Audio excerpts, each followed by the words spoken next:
ago, the offensive line came out with Shador and Travis. Why is it so important to highlight them and their performances? I don't know. You asked your daughter? I don't know. I mean, you guys buried them last week after the game. You didn't say anything tremendously positive when I think they almost went for 500 yards total offense week 1, right?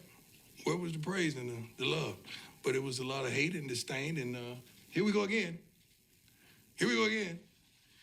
Yeah, that's what they got. I mean, these are young men. They're not old as I am and waxed with gray and have wisdom and understand how to handle the foolishness. They're not like that, man. They still are filled with feelings and emotions.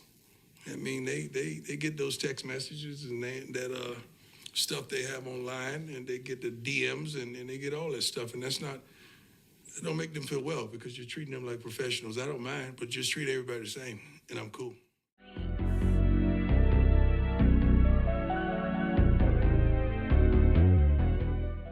Welcome to Male Reality Lessons, where topics are reviewed and discussed as iron sharpens iron.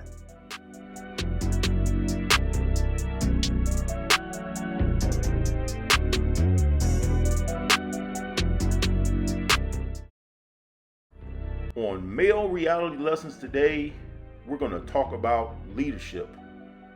And we're going to use as a case study the Colorado Buffaloes University's football team.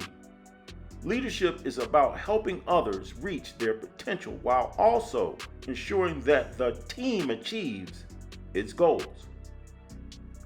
And case in point, a situation that transpired with CU's football team, specifically regarding their quarterback, the son of Deion Sanders.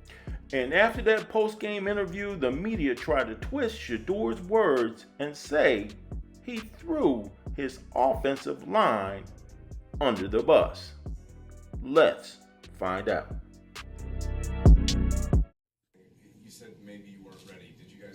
You didn't feel unprepared heading into this game, right? No, what I'm saying is, okay, you got to understand, you get out there and everybody, you prepare, you do everything the right way, how you're supposed to, but you got to make sure everybody, is on that when the big lights and everything come on, and, like the small mistakes and everything may expose some things. So that's what I mean by that. But the preparation and everything, that was there. It was just like will at that point. What were your conversations like with Pat Shurmur, and why do you feel like the offense wasn't able to respond against Nebraska's defense? I mean, Nebraska got a great D-line. Simply, that's what it was. I don't think. I think they did. I think they followed a great game plan, and they did what they were supposed to do. Scott, So that was it. Shador, how important do you think it is for this offense to continue to, develop, a running game and continue to be balanced, or try to be more balanced? How do you think that can kind of help, your game and obviously this offense as well? I mean, how many times did Rowley get touched? You said what? How many times did Rowley get touched? There was able, like, of course, whenever you're able to run the ball consistently, and whenever you're able to, then that opens up the pass, But it's just like you got to understand, like, what your team good at.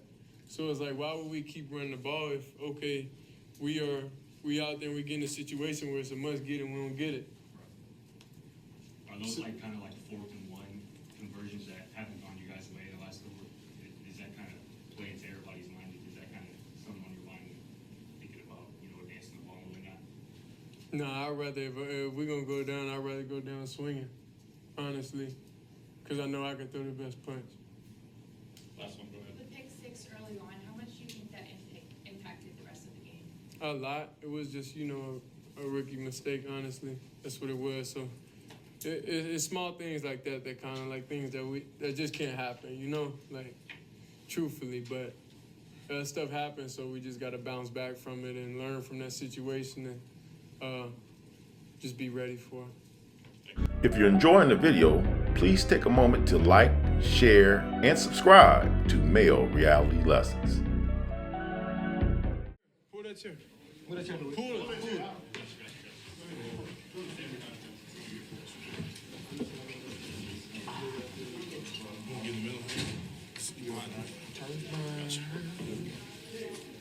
We good?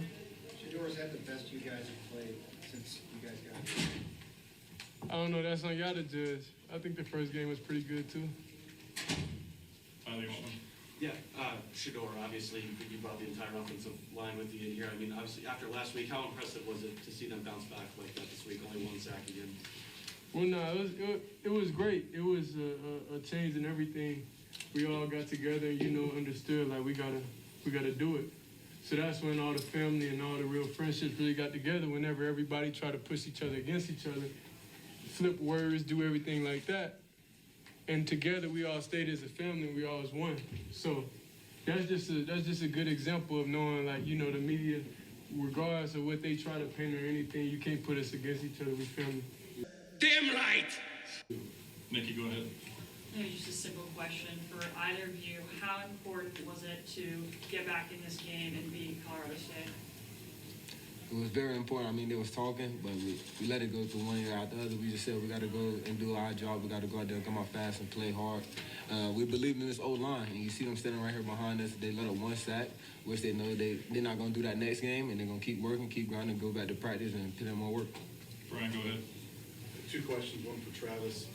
What did this mean to you after missing most of last year's CSU game injury to come back and play like that? It meant a lot, but like I said, the O-line, they helped us out a lot. I mean, they came out ready to work, ready to play. All I had to do is do my job.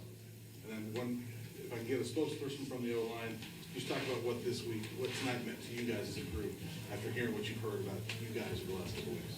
It was very personal.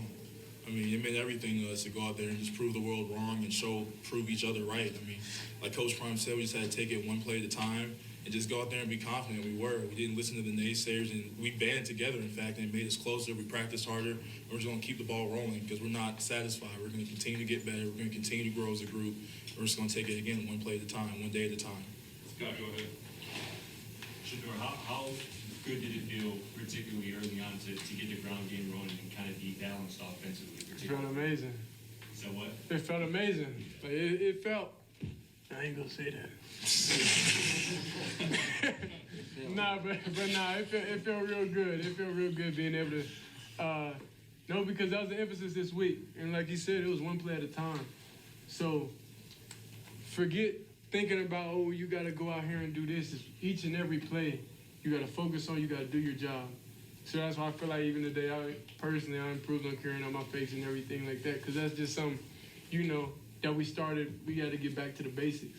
That's what first game was that we did. So that's where, okay, cool. We see what we messed up last week. Now we gotta get right, get back on track. And then a follow up to that, you guys a couple guys next to you, the new guys. Mike obviously his first action against the Cubs, good action as well. What was it like? What'd you see from them kind of next to you in the backfield? What they brought? Knowing they got to carry the load too. Knowing like when you're in the situation, it's one-on-one. You better fall forward. You gotta bring your piece to the team.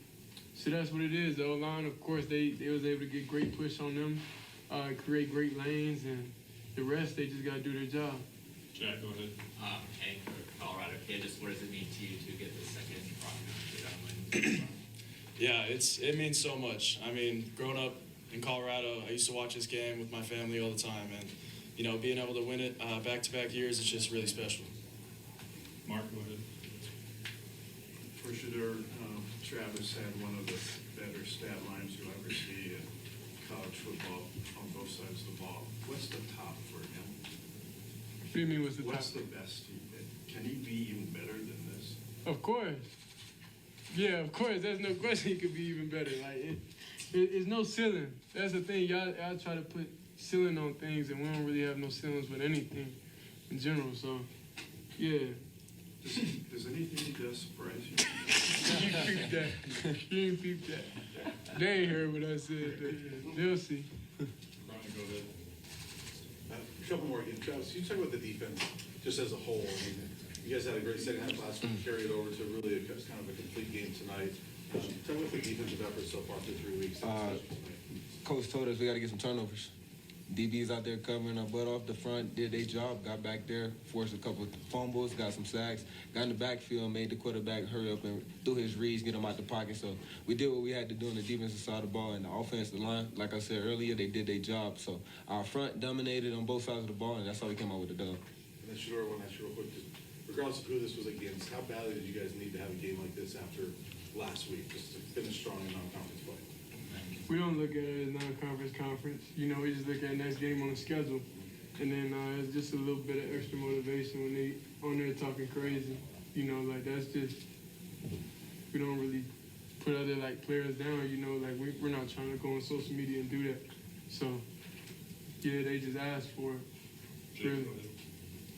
Travis, just for you first off, it seems like you got dinged up on that chase down tackle. How are you right now? Oh, I'm good. I was just a little tired.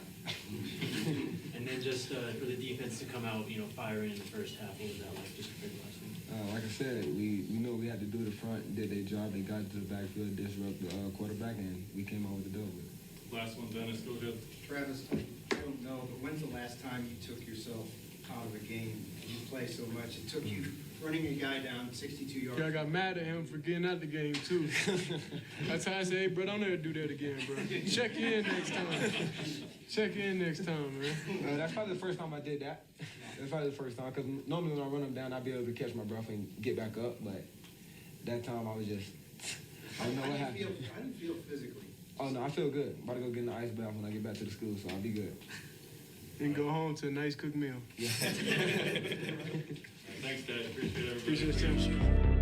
Here are my final thoughts. Whether you love or hate Deion Sanders regarding how he's conducting himself and handling the Colorado University football team, I'll leave that up to you. The man's record speaks for itself. Outstanding individual athlete, baseball and football alike, and dare I say, from my perspective, an outstanding father. His leadership on and off the field is without question, and he has the receipts to prove it. And obviously, based on what we've seen regarding how his son handles adversity, the apple truly doesn't fall far from the tree. So salute to him and his sons, and I hopefully pray for a successful football season. But I'll leave it up to you in the comment section. Give me your thoughts and opinions on this topic, as well as any other topic here on Male Reality Lessons. As always, I want to thank you for watching. Smash that like button and have a good day.